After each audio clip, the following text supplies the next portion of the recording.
We'll get started here. Good morning or afternoon for those of you on the East Coast, and thank you all for joining today's CIO Leadership panel. My name is Miles Feinberg.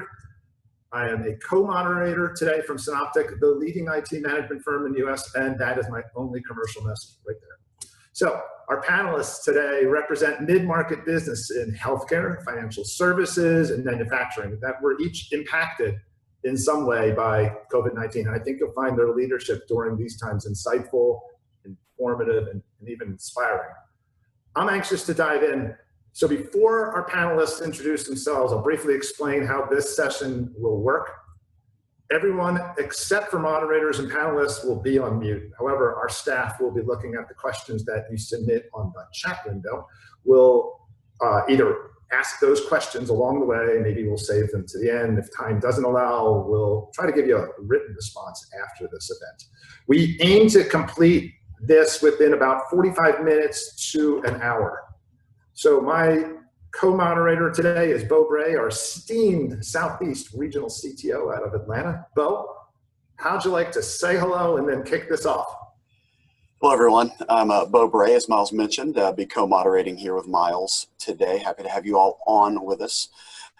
And so thank you for joining us. So what we're going to do is I'd like to have our CIO panelists introduce themselves. And as they introduce themselves, they're going to give you their name, their organization, what their firm does, what their responsibilities are, and as a bonus, a quick 30-second overview of how COVID-19 has actually impacted their business during this time over the past few months. So Jim Laidley, we'll start with you. Hello, I'm Jim Laidley. I'm the Vice President of IT for Advanced Health System. We are a private practice in the Atlanta area, surgical based. We have two specialties with about 12 locations throughout the metro area. COVID impacted us with a reduction in business at our low point of about 50%. And on top of that, we were kind of strapped with a whole lot of new regulation changes from both the federal government as well as the state and the insurance companies. And so we saw a real change in not only the volume of our business, but how we were being required to deliver that business. And so we had many challenges to overcome in order to be in a place to take care of our patients. Great. Thank you so much, Jim. Byron, let's transition over to you. Hi, I'm Byron Nash. I'm the CITO at Orthobanc. Orthobanc is a payment management company that services the orthodontic, dental, and veterinary practice industry. But we're also fintech because we provide SaaS products that we write and that manage the patient financial life cycle. We have about 115 employees, all located in Chattanooga, Tennessee, and we have about 35 in IT. COVID really hit us. When you service dentists and orthodontists, essentially the American Dental Association told them all to close when the state lockdown orders came. So we lost a third of our revenue overnight. And we also had to help our doctors understand. A lot of them were immediately thinking, well, I shouldn't accept patients from anybody during this time. And we were able to advise them to keep accepting payments. Like if you have a car loan, you don't stop making the car loan. And we'll help those people who really are impacted by COVID and can't make those payments. And so we actually did not see a significant increase in missed payments by taking that strategy. And a lot of the practices really appreciated that because, you know, their cash flow is dependent on their patients paying their bills. Great, thanks for that overview, Byron. Tim, let's go with you. Hello, everybody. I'm Tim Henley, CIO for KCC Manufacturing. What our company does, we're located in Louisville, Kentucky.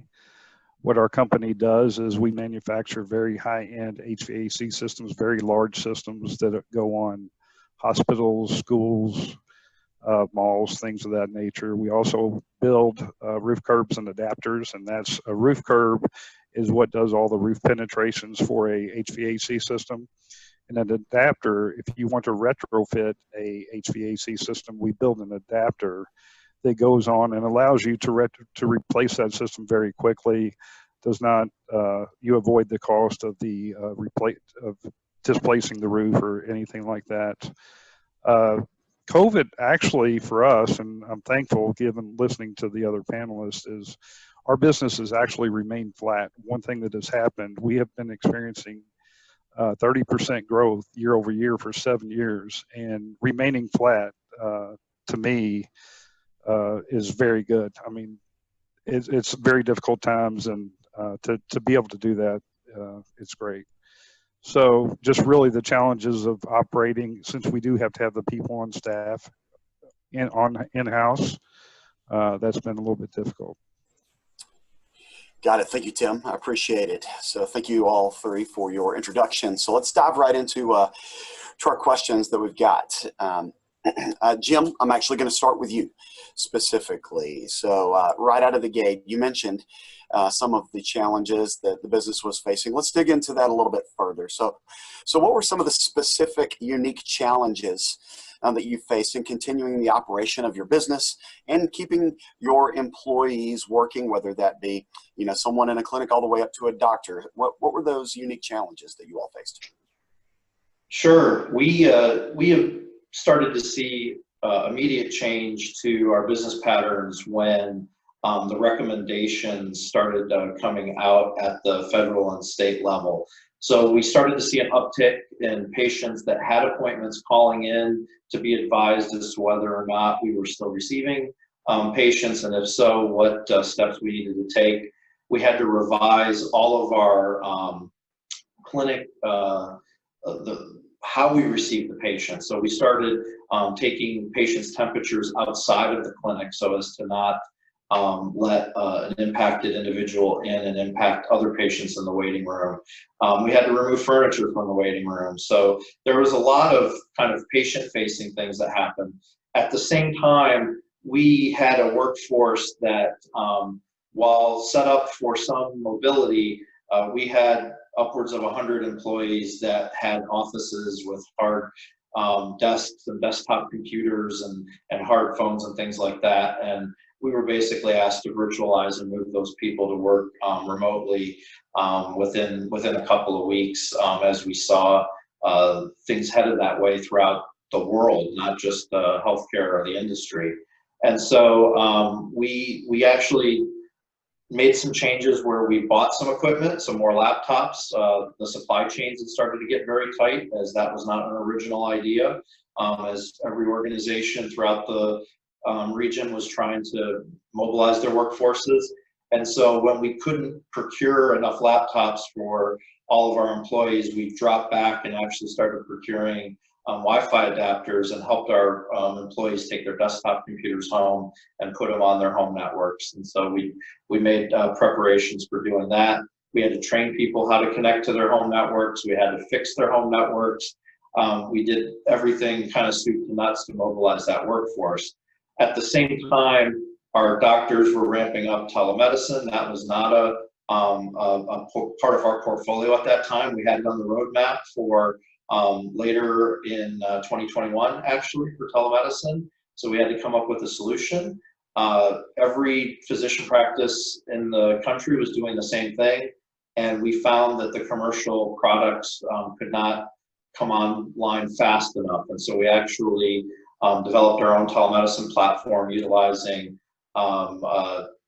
video conferencing, commercial available video conferencing, and some internet stuff on our website. So we deployed that all in that same period. So it was very impactful to not only the business as a whole, but our IT shop as we had those kind of competing priorities. Oh, that's good. That's good. And you mentioned multiple ways that you all pivoted, if you will, in your business model and changes that you all had to make. Tim, I kind of have a follow-up question for you there at KCC. What are some of the pivots that you all had to make in your organization with your IT team, and kind of reactionary actions that you had to take or enacted? Well, very similar to Jim, the majority of our staff, all but probably 8 people, worked in the office, and we have a large population of our employees that had desktop computers. So we had to install VPN, test all those things, very similar to Jim. We had limited number of laptops. One good thing is I predicted this a little bit early, and knowing that supply chains would dry up, I started sourcing laptops, and we started deploying laptops fairly early in the game. So it's basically a repeat of what Jim is saying. Everything that they had to do, we had to do the exact same thing. Gotcha. And Byron, I'm interested to hear how you all handled this as well, and what changes and pivots you all had to make there at Orthobanc.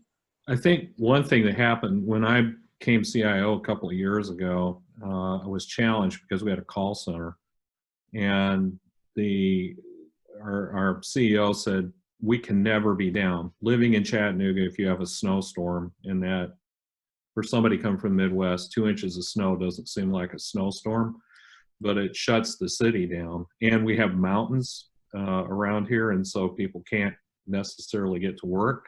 So we instituted a plan 2 years ago to only buy laptops and only deploy laptops and to implement VDI. So we had a couple of events where we weren't able to be at the office, and it was only for a day or so. So the only thing I was concerned about was like, well, what if it's a long time? And I was thinking 3-4 weeks.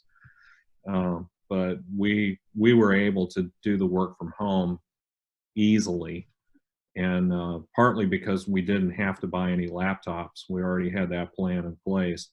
The real pivot for us became becoming an advisor, more or less, in terms of, like I said earlier, encouraging practices not to abandon collecting their payments. One, that would cut off another source of our revenue, but two, we really believed that people would, those who could, would continue to pay. The third thing we had to do, I think, was how do we help our practices come back to work? A lot of them, just like was mentioned, had the same kind of healthcare concerns, and we had a product for treatment presentation, which was really critical for orthodontists. But all of a sudden, that market really took off because, you know, typically what's happening now is someone takes their child in for orthodontic treatment or to be evaluated. They go in by themselves while the parents wait in the car, and the practice needed some way to show, well, here's the treatment plan we're presenting, and let the parents discuss it and decide it at home. And so that's helped them with not having to have people in the office. And then the other part was patient onboarding. A lot of people, they didn't want people hanging around indoors filling out paperwork. And so we've done some work around that to help practices do the patient onboarding over the internet. You know, those are some great examples of pivots made throughout the business, and, you know, granular things and actions that you had to take and do. So I know, Miles, I'm going to turn it over to you. I think you probably have some more in-depth questions about that, actually. Yeah, I mean, each of you govern your firm's technology, and I'm wondering if your operational technology platform decisions were altered, accelerated, or maybe, you know, shelved as a result of this, you know, cloud adoption or anything in your tech stack. And maybe Tim, maybe you could start with that. Yeah, so I've been with KCC about 2.5 years, and when I was brought in to really change the way that we do business from a technology standpoint, and that's really, since we're a manufacturing company, that is anything from order to ship. So how our customers interact, how they get notified, what our business intelligence looks like, all those types of things. And then in evaluating our situation, I started looking at our business continuity. Could we work from home if given conditions presented themselves and things like that? And obviously, there wasn't much put into our IT when I first started. So we actually started thinking about this when I first walked in the door, and we started adopting a move to the cloud. And actually, we're working with Synoptek right now. And while we're not quite there, we do actually have 12 servers in the cloud, not active, but we will soon be active. We're putting in diverse connections everywhere. And really what we're trying to do is to plan for any type of market condition. So I think in our strategy, we're a little bit more advanced in our thought process, but it was really driven by a desire to change and transform the way that we do business. And the overall effect of that is going to give us the ability to react in varying situations. So if we have another event like COVID or what Byron talked about, I've had many experiences where we were impacted by weather-related events and things like that. We're building strategies to be able to offset those types of things. So kind of when everybody else is making these shifts, we're continuing to march down the same path. So I think we have a good strategy, and I think in the long run, it's going to prove to be extremely valuable. Well, it's interesting, and I agree with what you said. I will note that you mentioned that your business revenue was flattened. I'm wondering if we might get a different answer if we ask one of the other CIOs here, and maybe Jim, you talked about what happened with your business. Were there operational technology and platforms that you had to accelerate dramatically? You mentioned laptops, but other things that run your business, or you had to halt or suspend? Yes, we did have to alter our project timing. So we had several initiatives in play. All of those got paused once we started to make the shift to react to the regulatory changes and being prepared for that. I would say that the organization was well positioned. We'd spent the majority of the last 18 months working towards cloud-based platforms. All of our major systems operate in the cloud already. However, utilization, how they were used, how they were accessed, there were some changes there that we had to adjust to. Once we got through that initial kind of phase of getting the company prepared for the new normal, our priorities shifted significantly. And patient-facing technologies that allowed for the patients to engage us in a more virtual fashion went to the top of the list. And so we're actually kind of coming out of that with moving away from paper statements and delivering electronic statements as our primary, and that's a flip-flop and a project that was conceived, contracted, and initiated during late March, actually. So those are the types of changes that we saw. So there was definitely a shifting of the priorities.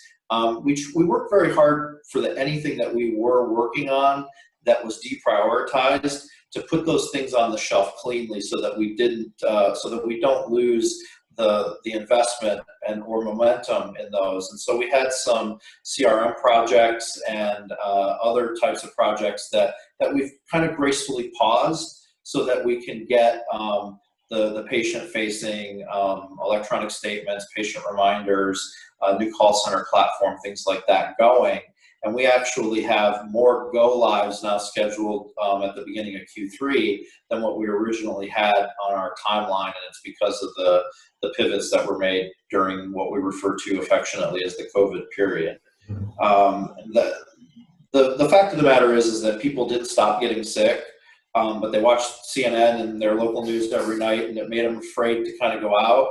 They demonized the emergency departments as being, don't come to the emergency department. Then the emergency departments kind of shut themselves off. And so we actually saw that our patient mix, we were seeing sicker people that had delayed care. We had to work very hard to make sure that they understood that we were a safe place to come and that they should seek care, if they were ill.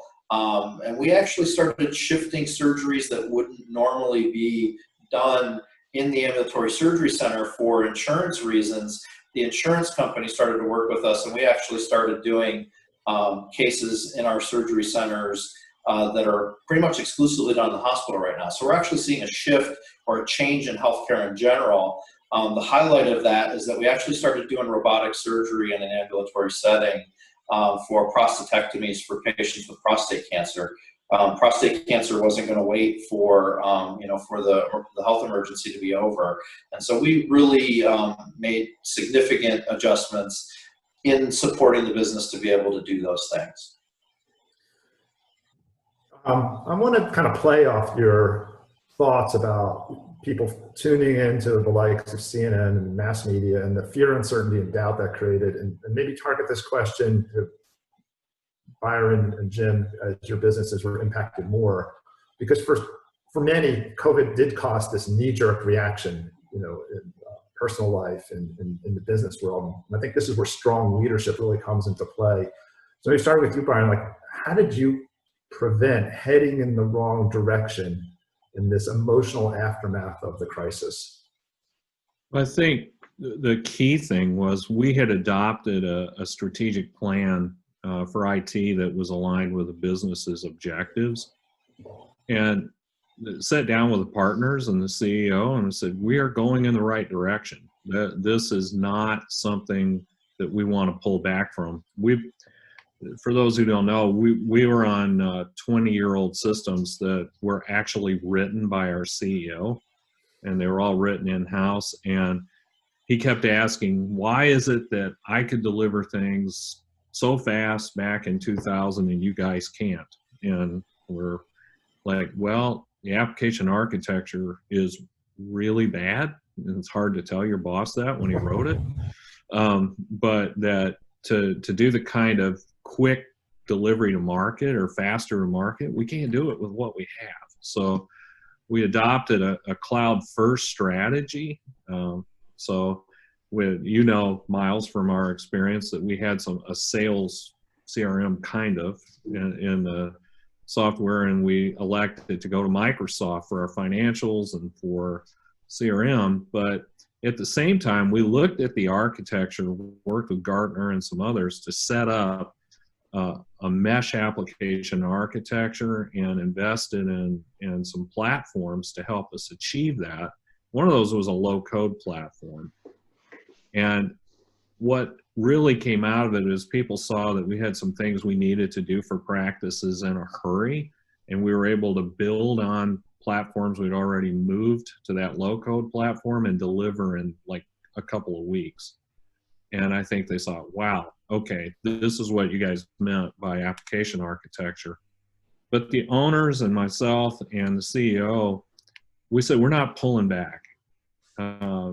We knew we need to make these investments. What we don't want to have happen is pull back on those investments, not complete those projects, and then come out on the other side and we've been hurt revenue-wise, and we don't have the platforms to address the business needs that are really coming.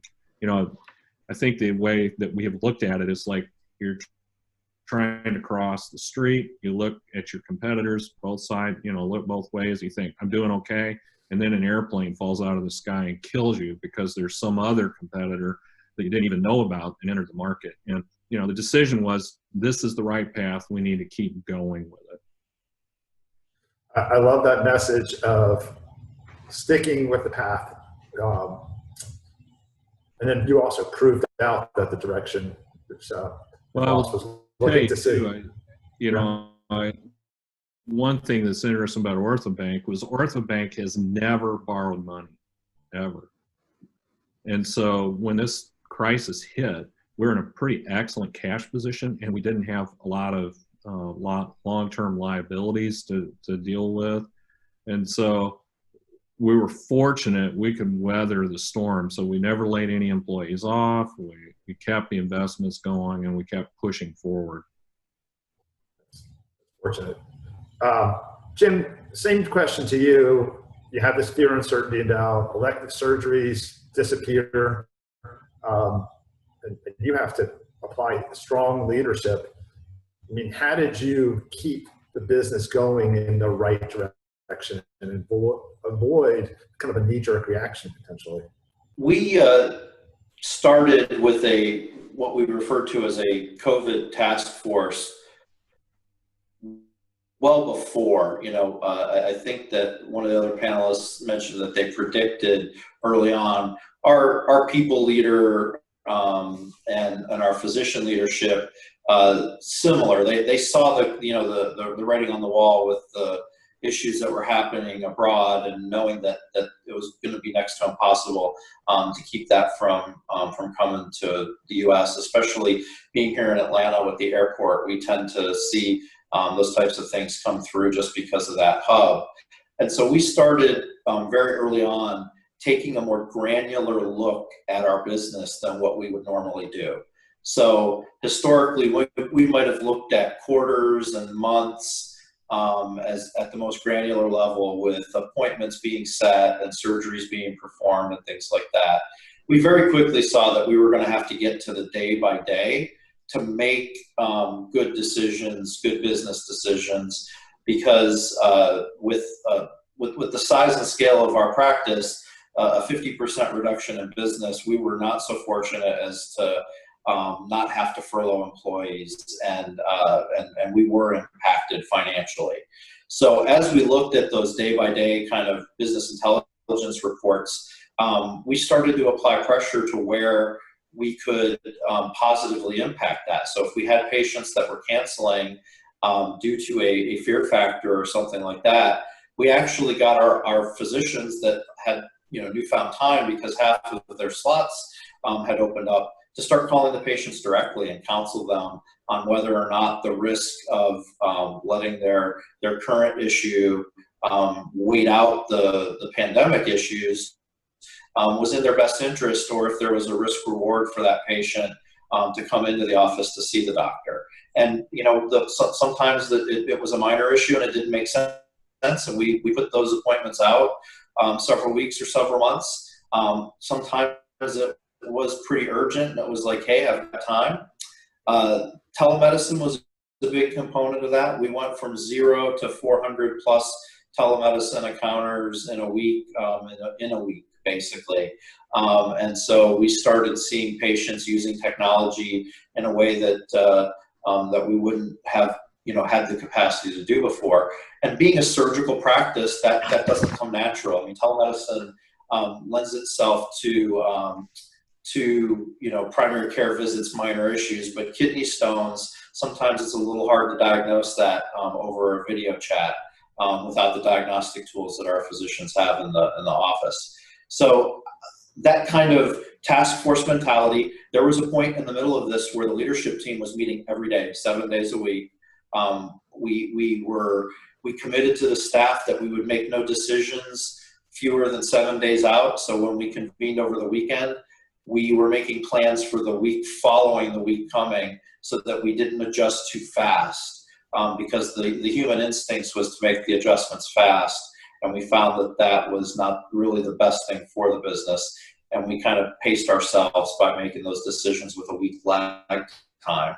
And it was transformative in a positive way in many aspects of our business. We have come out of the situation a stronger leadership team and a stronger business, because we stuck together. We tried to do right by our patients, and that's really our values, and we stuck by those values. That's how we've come out of it.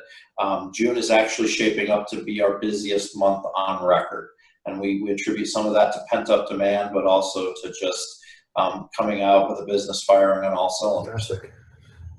That's a great message. And I totally get, when there's a crisis, those daily stand-ups are essential. Bo, I'll let you pick this up. Yeah, absolutely. So, Jim, you bring up an interesting point, right? Because you talked about, and Byron, you mentioned this a little bit too, about the fact that Orthobanc has never had to borrow money, and Jim talked about some of the decisions that were made to continue business production while simultaneously not having to make negative financial decisions. So I'm curious, and Tim, I'll ask this to you first. What types of cost savings initiatives did you implement there at KCC, through this adverse time? Well, we didn't do anything from an IT perspective. Actually, we're spending more from an IT perspective for a variety of reasons. Some of those are security related, based on the risk with COVID-19. One thing that did happen within our company, we are in a good cash position, similar to Byron. So we actually did implement a 10% 10% pay reduction for all employees. And actually the board of directors took a 50% pay reduction. But since then, and things have leveled out, we actually restored all that. So obviously we're being very cautious in everything that we do, but we are forward thinking. From a technology perspective, we are continuing to do everything that we had planned, because it is putting us in a better position to serve our customers, better customer experience, and then also giving us the ability to respond to the types of events. The conditions we're facing right now, really this meeting was started over COVID-19, but there's a lot of other things going on in the world around us right now that is impacting business. So we're putting ourselves in a better position through the use of technology to be able to really to be nimble is what I'm trying to do. So to be able to react due to changing market conditions. Absolutely. And while you make the wise decisions to build in your ability to be nimble, I guess you simultaneously build in resiliency at the same time, right? Yeah. So that's good. Byron, anything to add there that you did there at Orthobanc from a cost saving initiative perspective? So again, we didn't really reduce our IT investments. However, I was asked, because a lot of the major expenditures in our business are IT, to work with our key vendors and stretch out payments. So we worked out situations with some of our vendors and just told them, hey, what we need is temporary. Can you work with us? Essentially take something that we would pay on an annual basis and break it into 3 payments. In some cases, we entered into new agreements for products that we needed in exchange for a really low payment this year. Years 2 and 3, we'd make that payment up. So it wasn't that we needed to like make a massive cut. However, we did put a spending freeze on, hiring freeze. Pretty tight on the spending freeze. It has to be anything over $500 needs CEO approval right now. But and then we got an unexpected savings, which I don't think is actually great, but our sales and marketing team couldn't travel. And so one month we were like, look, how come we got so much? Oh, okay, they didn't go to that conference. So, but overall, it was mostly stretching things out. Got it. That makes sense. Yeah. As Miles and I like to talk about all the time, a lot of singles amount to a really high batting average. So those small wise decisions along the way can really add up. So I'm speaking of sports analogies, I'm going to give you all the chance to play Monday morning quarterback right now. And let's see. So Jim, I'll start with you because I know you're itching for another question. So here's your chance. So if you had a time machine and you could go back 12 months and utilize that flux capacitor, go back 12 months, what would you specifically in your role have done differently knowing what you know now?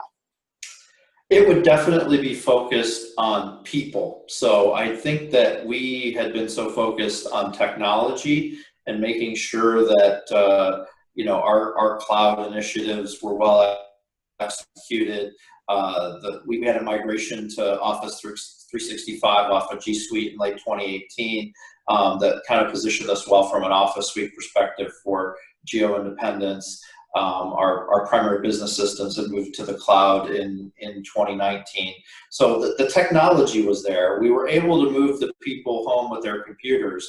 But what I would have done is I would have had them better trained and better versed in how to utilize all those tools to actually make their lives as productive in that remote environment. I think for our employees that really came to the office every day, that adjustment period and really lowered productivity, quite a bit. The second people aspect of that is that we had a lot of catch-up work that we needed to do with some of our teams with setting up ways to measure productivity that isn't me looking out my office out to see that your head's down working on whatever I've asked you to work on. And so, for the most part, our corporate culture is built on trust. And so this wasn't a crisis or an emergency. But, you know, I had many supervisors coming in and saying, you know, I think everyone's doing the right thing and doing a good job, but, you know, can you just peek in on them and let me know if they're actually doing what they should be doing? And so we kind of scrambled and developed some tools and some reporting mechanisms to kind of measure productivity that was independent of, you know, whether or not you could visualize the employee doing their job during the day. And so that would really be where my focus would be as I got out of the time machine, on making sure that the staff was better prepared to use those tools in a remote fashion. Got it. So people and your employee experience, that is absolutely paramount. Makes sense. All right, Byron, flux capacitor in your DeLorean. Where are you going? What are you doing? Well, I put it on the category of I wish I knew then what I know now, right? I think one of the things is the productivity on the IT team went up. And I think it went up for a couple of reasons, and I'll play off what Jim said. Better people management. We realized that we had people working. It's not work from home, not in the way that people had envisioned it. You know, you got your private little office and no one bothers you.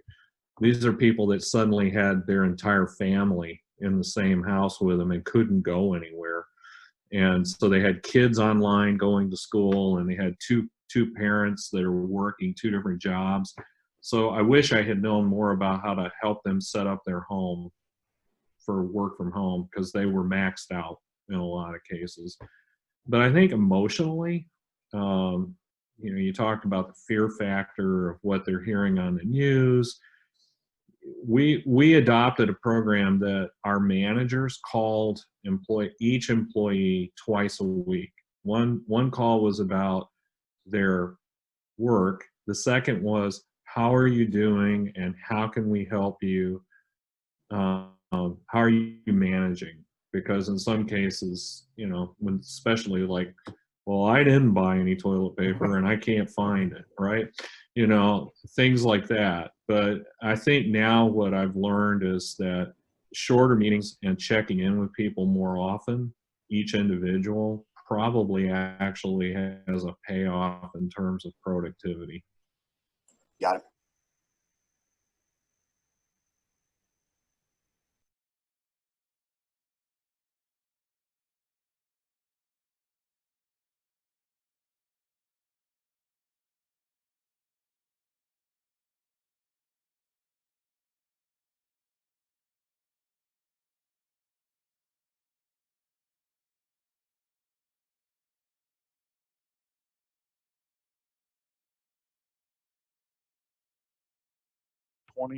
A lot of the things were low hanging fruit.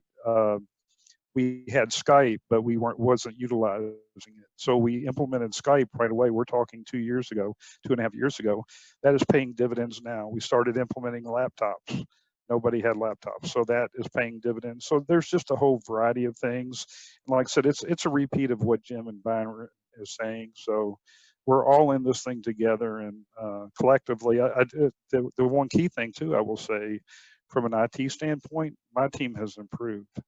And I'm not really sure what all the reasons are. I think I could probably echo some things that I've heard, but we're doing pretty well. So I'm thankful for that. And you feel like your IT team has improved productivity wise, quality of work wise, output wise, just in every area? Really? Every area. Yeah. Wow. Yeah. Wow. And actually, the other thing too that has surprised me, and I'm going to attribute this to, we do have a younger workforce. Our professional staff, we have a lot of engineers. A lot of these people are younger in age, and they obviously very easy to adopt to technology. So almost overnight, we sent probably 75 to 100 people home that had never worked from home. And I will tell you, they were all quick starts. And we've had very limited problems. And one thing, talking about the pivots, we had planned to spend $700,000 to build some additional office space. And I was very resistant to that, but I will tell you the thought process of our leadership team was, we are not going to get the value of people working from home. I think what this is, COVID has told us, is we can get that value. And I don't think we'll be spending that $100,000 to build out that office space. And I do expect that we will have a full-time teleworking policy going forward. Wow. Same here. I mean, we're coming out of this without, you know, we had a couple of remote employees, but I feel that we're going to have roles that were never imagined as being remote work, to be remote work, and definitely a reduction in our expansion of office space. Yeah, our CEO asked me probably 4 weeks in, when he could see how everything was working, he goes, I am really questioning why I have that 21,000 square foot office building. He goes, I did not think that this was even possible. And I think now there's actually discussion about getting a smaller space and letting people work from home. In fact, I have a couple of new open positions, and people said, well, if you can't find them in Chattanooga, find them where you can. And I would not have heard that before this. So one thing, speaking of that, and what you said, Byron, is looking for smaller office space. I do think we are in the new normal. And one thing that our company does is we produce very high-end, very large HVAC systems. We are already seeing a shift in product mix. And we had one line designated to our largest cabinet size, and that cabinet size was, think about a double-wide trailer. That's how big these units were. And so now we are getting, the orders we are getting are for much smaller units. And I think that there will not be that shift or that trend to go back to the office, at least not to the capacity we're in. So thinking about the things that I need to do is to make sure that our ERP application and our production lines are flexible enough to handle any type of changing condition, product mix, or anything like that. So that's one of the high priorities I have right now. Got it. Those are, I'll say, some fantastic lessons learned. And if we all had the ability to go back and change things, I know we would. So right out of the gate, based on that, I know we have some questions, so I want to transition us officially into our time of Q&A from our audience. So let's make that official transition right now. I'll jump right in and ask the first one on behalf of our audience. So question is this. My question, how has capital allocation changed? And more importantly, do you think the shift to IT, IS spend will tilt further towards that area over more traditional spending? Byron, let's have you answer it. The answer is yes. Everyone I think is going to become a digital business. I think there will be incumbent on us to get the run rate, maybe look for cost savings and run, but in terms of investing in technologies that will enable remote work or remote, well, like Jim said, the telehealth thing, we see that is the future. It is not going to be, one-on-one, person to person. Tim, I'm going to give you a chance to answer this one as well, really quick. I'd like to hear your perspective on this. If you need me to repeat the question, let me know. No, I definitely see a shift in a larger spend for IT. Obviously, conditions are changed. We have to be reactive. Technology is proving to be the answer. It's just like we talked about earlier, that Zoom, you see what it's doing, and it's enabling us to do this meeting and enabling a lot of other companies to continue to exist. So I definitely think technology spend is going to be there and available. Got it. Miles, I'll turn over to you for the next question on behalf of the audience. All right, let me pick one of these here that I see. There's a couple good ones here. Tim, have you had to enlighten your executive team differently regarding the value of technology? Well, a few things that I have done is I have highlighted over the course of our meetings, and like everybody else, we are having these daily meetings looking at our current position and how we are going to shift as things change. whether it improves or worsens or anything like that. So I have taken the opportunity to point out some of our wins and how they have enabled us to continue business as usual. So yes, not really changing, but using that opportunity to highlight work that we have done. And if anyone else wants to ask about that, yeah, raise your voice. Otherwise, yeah, Miles, I think that, you know, I have a different answer for the capital question that kind of plays into this as well, is that our capital allocation is probably flat to down and was headed in that direction anyways, because of the investment in cloud architecture and more kind of as a service type things that plug into our technology portfolio. Our conversations are more about operational spend compared to the traditional capital investment in big iron and licenses and things like that. So it's a different conversation, because that plays into the second question with, you know, trying to get the leadership team to look at technology in terms of scalability and enablement rather than just pure investment and cost benefit analysis. So if I do this with technology, I can scale it to, you know, X number of patients or X number of doctors at a per cost at this, and then kind of tier that with the growth of the company, versus trying to amortize the capital investment just over a period of years, you know, pretty traditional accounting and bookkeeping.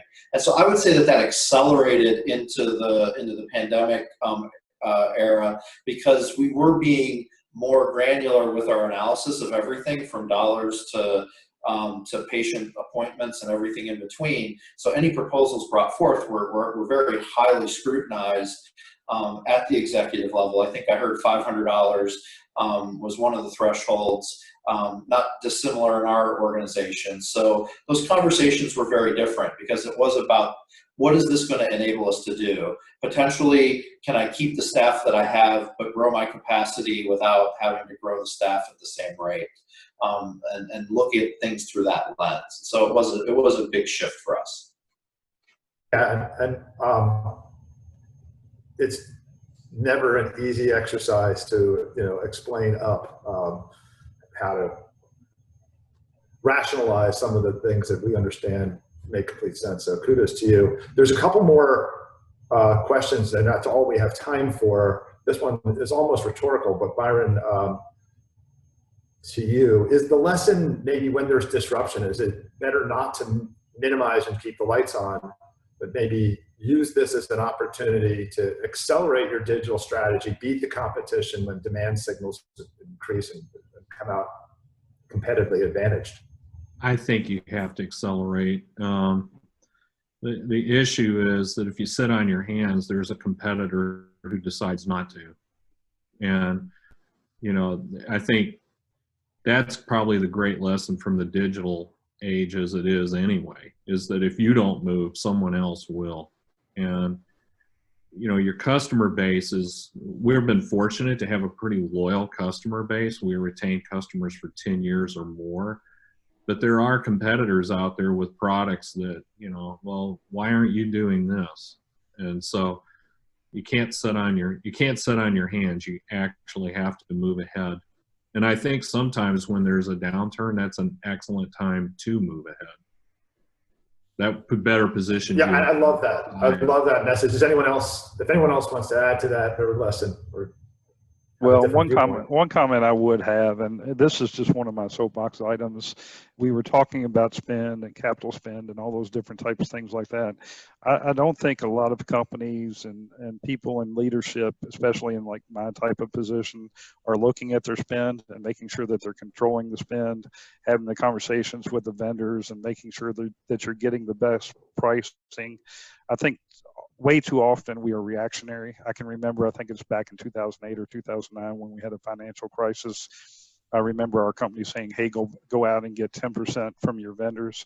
Those opportunities exist every single day. I mean, the ability to negotiate, and especially right now, the way the market conditions are, I mean, there's great opportunity. And so have those really tough conversations.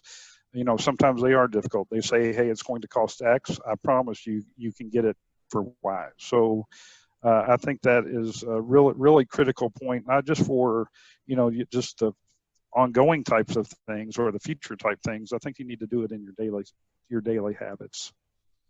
That's good advice. Bo?